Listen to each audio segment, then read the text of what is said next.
Hello friends. Now in this video we will discuss about the electrical properties of solids. Due to the presence of charged particles in the matter, every matter behave like a conductor sometimes. Or we can say due to the presence of electrons, solids shows electrical properties. On the basis of electrical properties, the solid can be classified into conductors, semiconductors and insulators on the basis of the conductivity values. The conductivity is the reciprocal of specific resistance. The value of conductors conductivity is 10 to the power 4 to 10 to the power 7 ohm inverse meter inverse. Insulators conductivity value ranging between 10 raised to power minus 20 to 10 raised to power minus 10. And semiconductors, the range of conductivity lies between 10 raised to power minus 6 to 10 to the power 4. तो इस तरीके से हम लोग solid को जो है तीन कैटेगरी में डिवाइड कर सकते हैं: कंडक्टर्स, इंसुलेटर्स, सेमीकंडक्टर्स. कंडक्टर जिसको चालक कहते हैं, इंसुलेटर जिसको हम लोग अचालक कहते हैं और सेमीकंडक्टर जिसको हम लोग अर्धचालक कहते हैं. And this conduction behavior or electrical properties of solid can be based on valence band theory. हम लोग इस प्रॉपर्टी को वैलेंस बॉन्ड थ्योरी के बेसिस पर एक्सप्लेन कर सकते हैं. जनरली क्या होता है कि सॉलिड की जो कंडक्टिविटी होती है वो वैलेंस इलेक्ट्रॉन के ऊपर डिपेंड करती है. वैलेंस इलेक्ट्रॉन जो होते हैं, जो वैलेंस सेल में होते हैं, वो जंप करके कंडक्शन बैंड में चले जाते हैं. तो इसलिए इलेक्ट्रॉन का मूवमेंट होता है और जब इलेक्ट्रॉन का मूवमेंट होता है तो उसे हम लोग फ्लो ऑफ इलेक्ट्रॉन्स कहते हैं. And when the electrons flow, the current is there, current वहाँ पर होता है. So to explain the electrical properties of solids in conductors, insulators, semiconductor, we have to use valence band theory. So we can observe in this slide that the energy gap between valence band and the conduction band, the valence band has been reflected here by blue color and the conduction band is by white color. यहाँ पर conduction band जो है उसको white colour से show किया गया है और वैलेंस बैंड जो है उसको ब्लू कलर से शो किया गया है. तो कंडक्टर्स के अंदर जो इन दोनों के बीच में एनर्जी गैप होता है वो बहुत कम होता है, लेकिन ये एनर्जी गैप इंसुलेटर के अंदर काफ़ी ज़्यादा हो जाता है, जिसकी वजह से इलेक्ट्रॉन जो होते हैं वो वैलेंस इलेक्ट्रॉन से, मतलब वैलेंस सेल से या वैलेंस बैंड से कंडक्शन बैंड की तरफ मूव नहीं कर पाते हैं और इनके बीच का जो एनर्जी गैप होता है उसको फॉरबिडन जोन कहते हैं.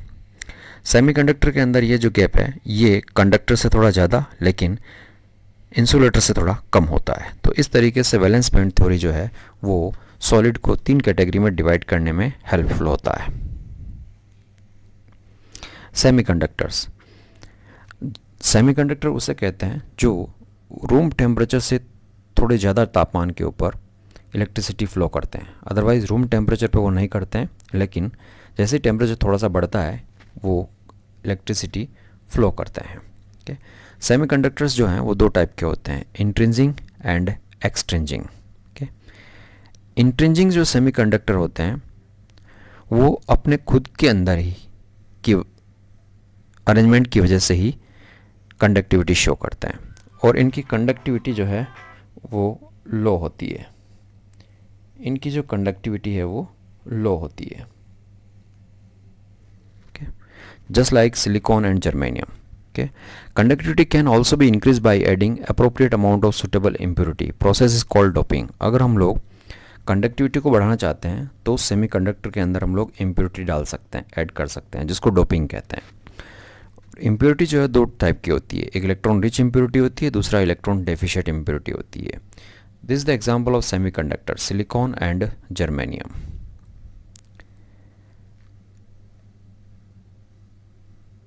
एक्सट्रिंजिंग कंडक्टर जो होते हैं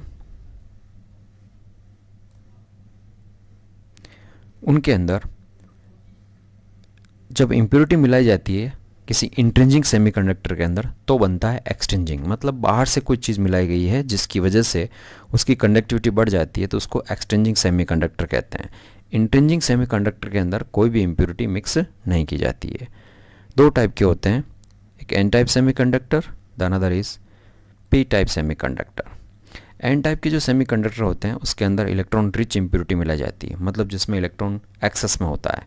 और पी टाइप जो सेमीकंडक्टर होते हैं उसके अंदर इलेक्ट्रॉन डेफिशिएंट इम्प्योरिटी मिलाई जाती है।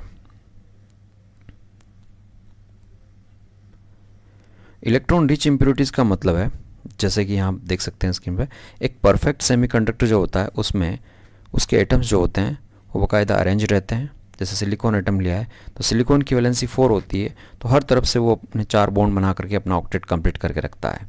लेकिन जैसे ही हम लोग उस सिलिकॉन क्रिस्टल के अंदर आर्सेनिक इनपुट करते हैं, arsenic belongs to group 15 element and the number of valence electron in arsenic is 5। Arsenic के अंदर 5 वैलेंस इलेक्ट्रॉन होते हैं। Out of this 5 electron the 4 has been utilize to make the bond with the surrounding 4 silicon atoms. Arsenic जो है वो अपने 4 atom का इस्तेमाल, 4 इलेक्ट्रॉन का इस्तेमाल 4 सिलिकॉन एटम के साथ बॉन्ड बनाने के लिए करता है, और एक इलेक्ट्रॉन उसमें फ्री रह जाता है। उस फ्री इलेक्ट्रॉन की वजह से जैसे ही टेम्परेचर बढ़ता है वो फ्री इलेक्ट्रॉन मूव करने लगता है और वो कंडक्टिविटी बढ़ जाती है उसकी। दूसरी तरफ पी टाइप सेमीकंडक्टर है, उसके अंदर हम लोग ऐसे इम्प्योरिटी मिलाते हैं जिसमें इलेक्ट्रॉन ज़्यादा नहीं होते हैं, मतलब वैलेंस इलेक्ट्रॉन कम होते हैं, just like boron. In the boron there are 3 valence electrons.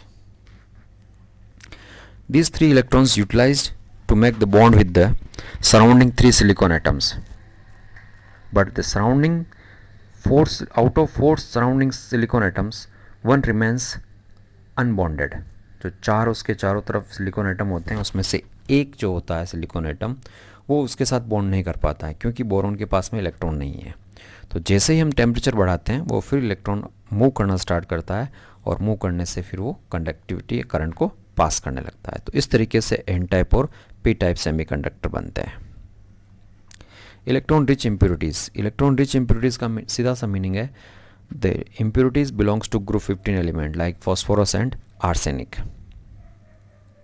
Electron deficient impurity, those have valence electron less than group 14। Group 14 के अंदर वैलेंस इलेक्ट्रॉन 4 होते हैं, ग्रुप 13 के अंदर 3 होते हैं, तो इसे हम लोग इलेक्ट्रॉन डेफिशिएंट इम्प्योरिटीज़ कहते हैं, which generally belongs to group 13 elements, boron, aluminium, gallium, like that.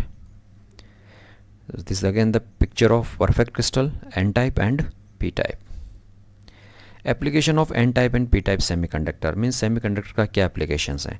Semiconductors are used in diode, rectifiers, in transistors, and the transistor is the sandwich semiconductor like NPN, PNP means एक original या pure semiconductor के दोनों तरफ किसी दूसरे semiconductor की layer होती है। जैसे आप यहाँ देख रहे हो NPN, तो मिडिल में P टाइप सेमीकंडक्टर है, दोनों साइड पर N टाइप।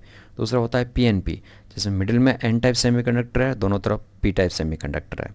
ये जो कंडक्टर का जो अरेंजमेंट होता है उसको सैंडविच सेमीकंडक्टर कहते हैं, जिसका टेक्निकल नेम है ट्रांजिस्टर, और ये रेडियो और ऑडियो सिग्नल को एम्पलीफाई या डिटेक्ट करने के काम आता है। सोलर सेल जो बनते हैं फोटो डायोड में वो भी एन टाइप या पी टाइप के सेमीकंडक्टर से मिल के बनते हैं।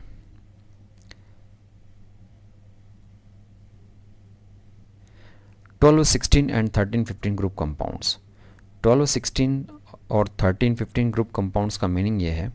12, 16 means a semiconductor which is formed by the combination of group 12 and group 16 elements. Like that, zinc belongs to group 12, sulfur belongs to 16. So the example is zinc sulfide, cadmium sulfide, mercury telluride, cadmium selenide. In the same way, the another category of compounds is 13, 15. Is a combination of group 13 and group 15 element. So it is called 13, 15 group of compounds. Example, aluminum phosphide, indium antimonide, gallium arsenide. Now very interesting facts are there. Titanium oxide, vanadium oxide, chromium dioxide and rhenium trioxide behave like typical metals. Metal की तरह behave करते हैं. Rhenium oxide, ReO3, behave like metallic copper in conductivity and appearance. Okay. So rhenium oxide जो होता है वो copper की तरह बिहेव करता है। सो डियर फ्रेंड्स, इस वीडियो में हम लोगों ने सॉलिड की इलेक्ट्रिकल प्रॉपर्टीज़ के बारे में बात की कि क्यों होता है, इलेक्ट्रिकल प्रॉपर्टीज़ के बेसिस पर सॉलिड कितने टाइप्स के होते हैं, सेमीकंडक्टर क्या होते हैं, कितने टाइप के होते हैं, उनके क्या एप्लीकेशंस होते हैं, ये सारी चीज़ें हमने बात की है। वीडियो को लाइक कीजिए, शेयर कीजिए और सब्सक्राइब कीजिए। Thank you.